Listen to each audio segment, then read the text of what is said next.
मौसम बदल रहा है। कई शहरों में अब भी बारिश हो रही है। इस बदलते मौसम से डेंगू का खतरा भी बढ़ गया है।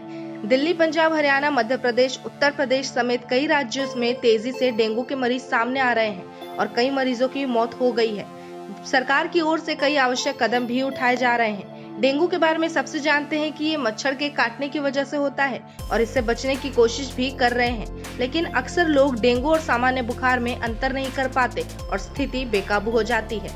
कई बार डेंगू होने के बाद इसे सामान्य बुखार माना जाता है और लोग इसका इलाज नहीं करवाते, जिससे दिक्कत ज्यादा बढ़ जाती है। ऐसे में आज हम आपको बताएंगे कि किस तरह से डेंगू की बुखार और सामान्य बुखार में अंतर किया जा सकता है। इसके बारे में जानकर आप समझ जाएंगे कि आपको डेंगू का बुखार है या नहीं।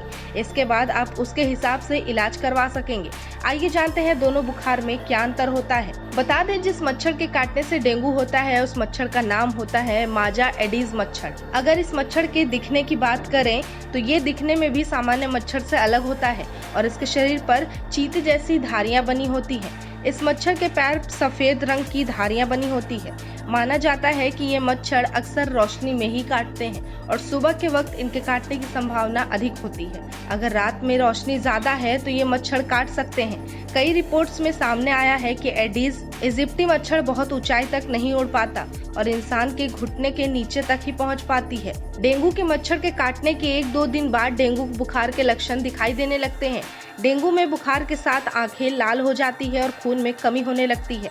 कुछ लोगों को चक्कर आने की वजह से बेहोशी छा सकती है। डेंगू के बुखार और सामान्य बुखार में अंतर करने का सबसे अहम लक्षण माना जाता है और वो है जुकाम। डेंगू होने पे जब बुखार होता है तो बुखार के साथ बदन दर्द भी रहता है। वहीं सामान्य वायरल बुखार में फीवर के साथ जुकाम आदि भी होती है। अगर किसी को इस मौसम में बुखार के साथ बदन दर्द और जुकाम नहीं है तो जल्द से जल्द डॉक्टर से संपर्क कराना चाहिए। साथ ही प्लेटलेट्स आदि की जांच करवानी चाहिए।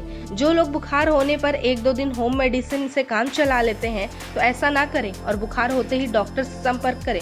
अगर जुकाम के साथ फीवर है तो 1-2 दिन होम ट्रीटमेंट लिया जा सकता है, लेकिन इस स्थिति में जल्द से जल्द डॉक्टर से संपर्क कर ही लेना चाहिए। अगर साधारण बुखार में भी अगर लापरवाही की जाए तो दिमाग पर चढ़ जाता है और जानलेवा बन सकता है। वहीं डेंगू के बुखार में शरीर में बुखार के साथ ब्लड से प्लेटलेट्स तेजी से कम होने लगते हैं। इससे खतरे सामान्य बुखार से कई गुना ज्यादा बढ़ जाते हैं। डेंगू में इम्यून काफी वीक हो जाता है और मरीज बेहद कमजोर हो जाता है। ऐसे में डेंगू के बुखार में प्लेटलेट्स कम होने पर यह ध्यान ज्यादा दिया जाता है कि और कम ना हो जाए। आपको हमारी ये जानकारी कैसी लगी अपने राय में कमेंट करके जरूर बताएं। धन्यवाद।